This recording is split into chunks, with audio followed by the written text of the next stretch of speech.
À l'heure de dresser un premier bilan de la fête des Lumières, une installation a clairement enthousiasmé les Lyonnais. La boule à facettes au-dessus de la basilique a fait son petit effet, au point que certains réclament aujourd'hui sur Facebook qu'elle revienne tous les samedis soirs, histoire de mettre l'ambiance. Les gens ont afflué sur cette page qui a été créée par Julie Brossette parce que c'est une installation qui a parlé à tellement de gens. On est en 2014, donc ça me paraîtrait assez logique que la Vierge Marie, à un moment, elle n'hésite pas à se dandiner. Ça me semblerait logique quand même à un moment. Déjà plus de 2000 fans sur la page dédiée à la Disco Ball. L'installation imaginée par l'artiste Yves Kézergue, un habitué de la fête, a même reçu la bénédiction du diocèse. Quand je suis parti juste avant que ne commence la fête des Lumières, mais grâce à Dieu, comme je suis le voisin, j'avais pu voir les essais dans les nuits qui précédaient, parce que depuis 2-3 jours, ça m'a paru une idée. Moi, ce que j'admire dans la fête des Lumières, c'est que chaque année, ça se renouvelle. Et là, j'ai dit, c'est vraiment des cerveaux fertiles, ils ont tous les ans des idées nouvelles. Malheureusement, la boule de 7,5 mètres de diamètre, qui a déjà connu la Tour Eiffel pour les Nuits Blanches, a entièrement été démontée ce matin. Les 1100 miroirs sont repartis dans 3 semi-remorques, direction le Qatar. La fête des Lumières s'est achevée hier soir avec moins de touristes et davantage de Lyonnais dans les rues, des Lyonnais qui avaient sorti leur traditionnel lumignon. Certains ont également participé à la procession religieuse vers Fourvière. La procession, oui, depuis 40 ans. Depuis mon arrivée à Lyon. Et puis, je ne suis pas prête de lâcher. Oui, entre amis, en famille, puis même avec des gens qu'on ne connaît pas. Je trouve que ces mouvements de foule fraternelle, c'est toujours très porteur. On n'est pas tout seul, quoi. C'est aussi un beau moment de fraternité et de dire on n'est pas tout seul. C'est vraiment à l'origine une ville qui exprimait sa dévotion à la Vierge, et je pense que c'est quelque chose qui est encore beau et important pour toute la ville. Le centre Léon Bérard vient de se doter d'un nouveau plateau de radiologie interventionnelle. Un équipement unique en Rhône-Alpes qui vient compléter les traitements classiques tels que la chimiothérapie ou encore la chirurgie.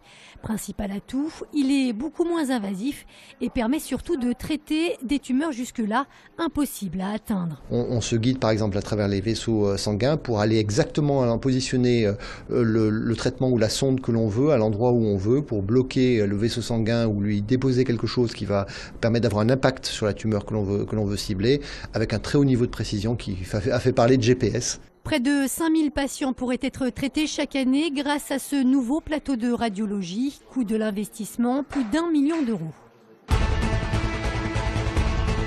Vous l'avez senti, l'hiver arrive et les températures baissent. On rallume le feu, on prend plus sa voiture et l'on rejette donc plus de particules dans l'air. Ces poussières sont à l'origine de 80% des pics de pollution dans l'agglomération, avec des conséquences lourdes pour tous.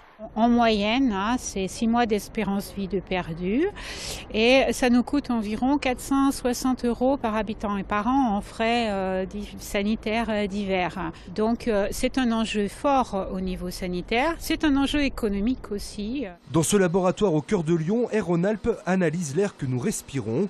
Dès que le niveau critique de particules dans l'air est observé, les chercheurs donnent l'alerte. Et cette année encore, plusieurs pics ont été relevés dans le Grand Lyon. Depuis le début de l'année, sauf quelques cas spécifiques de stations spécifiques qui sont en proximité trafic ou dans des zones bien spécifiques, on doit être à peu près à une vingtaine de jours de dépassement des 50 microgrammes par mètre cube. On est plutôt parti pour une année qui respecte cette norme, mais bon, rien n'est joué encore. Il reste en effet 3 semaines considérées à risque, la méfiance est donc de mise. Tous les ans, en France, on estime que 42 000 décès sont liés à la pollution aux particules. L'Asvel retombe dans ses travers. Nouvelle défaite hier soir sur le parquet de Nancy, 72-66. La différence s'est faite sous la raquette où les Nancéens ont pris 20 rebonds offensifs. Green et Jackson terminent à 15 points tandis qu'Andersen est passé à côté de son match. C'est déjà le 6e revers en 11 rencontres de proie pour les joueurs de Nordingrib. Mais pas le temps de tergiverser, les Villeurbanais reçoivent Ostende demain soir en Eurocoupe. Match décisif à suivre en direct sur TLM dès 20h.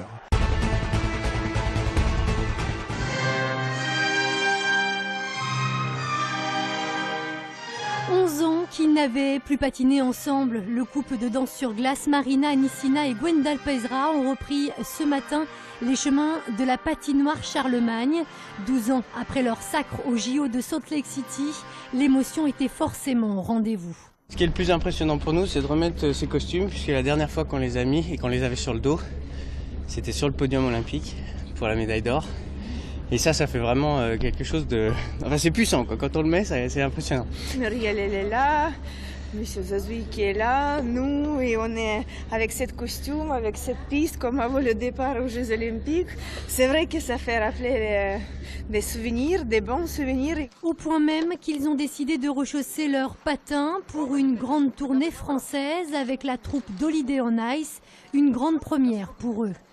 C'est la légende du patinage, c'est le plus grand tour. C'est cette envie de participer dans ce grand spectacle.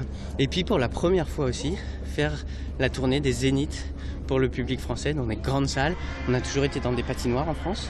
Une tournée qui débutera en février avec bien sûr un passage par Lyon. Ce sera du 24 au 26 avril à la halle Tony Garnier.